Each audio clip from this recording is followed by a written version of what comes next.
வணக்கம் நண்பர்களே. Painting technique use பண்ணியிருக்கோம். ஸோ இது ப்ரோக்ரேட்டில் பண்ணது. ஸ்டெப்ஸாக நிறையா பண்ணியிருக்கோம். ஸோ அதுக்கு முன்னாடிலாம் வந்து நான் வெரி டேரெக்டான கலர்ஸை அந்த கலருக்கு ஸ்கின்னுக்கு ஏற்ற மாதிரி கலர் செக் பண்ணி போட்டுன்னு வந்தோம். அது கொஞ்சம் கஷ்டமாக இருந்துச்சு. ஆனால் இப்போது இந்த டெக்னிக் பார்க்குறப்போ அந்த ஒரே கலரை எப்படி நம்ம டைல்யூட் பண்ணுறது, டார்க் ஆக்குறது, லைட் ஆக்குறது, அந்த டெக்னிக் தெரிஞ்சோடனே கொஞ்சம் ஈஸியாகிடுச்சு இது பண்ணுறதுக்கு. சீக்கிரமாகவும் முடிக்க முடியுது. அப்புறம் வந்து நீங்கள் இது ஒரு ஹோல் பெயிண்டிங் டைரெக்டாக பெயிண்டிங் பண்ணிங்க அப்படின்னா அது கொஞ்சம் டைம் எடுக்கும். ப்ளஸ் வந்து பெயிண்டிங் மூவபுளாக இருக்காது, ஒரு இடத்துல தான் நம்ம வைக்க முடியும். ஆனால் இது அப்படி கிடையாது. டிஜிட்டல்ன்றதால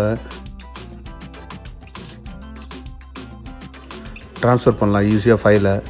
அப்புறம் நீங்கள் வந்து கிஃப்ட் பண்ணணும், பர்த்டேக்கு கிஃப்ட் பண்ணணும், அந்த மாதிரி ஃபோட்டோஸு ஒர்க் பண்ணேன் அப்படின்னீங்கன்னா அந்த மாதிரி ஒர்க்லாம் பண்ணிவிட்டு கொடுத்தீங்கன்னா ரொம்ப நல்லாயிருக்கும். ஏன்னா அந்த ஸ்டெப்ஸ் பார்க்கல ரொம்ப அழகாக இருக்கும்.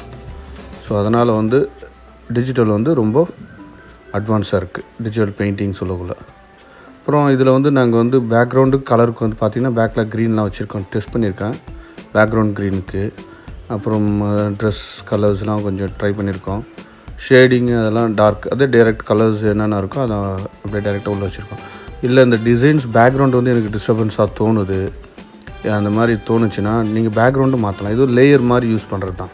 ஃபஸ்ட் லேயர், செகண்ட் லேயர் மாதிரி பேக்ரவுண்டை நீங்கள் உள்ளே வச்சுட்டு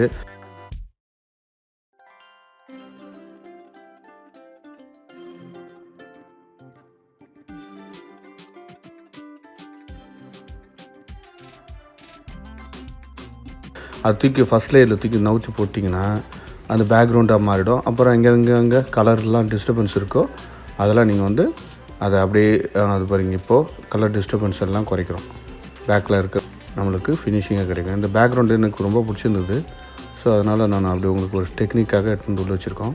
எங்கெல்லாம் பெயிண்ட் இருக்கோ அங்கெல்லாம் டச் பண்ணிட்டு, டிஸ்டர்பன்ஸ் இருக்கோ அங்கெல்லாம் டச் பண்ணி பெயிண்ட் வச்சு டச் பண்ணிவிட்டு அதை ஃபினிஷ் பண்ணிங்கன்னா ரொம்ப நல்லாயிருக்கும்.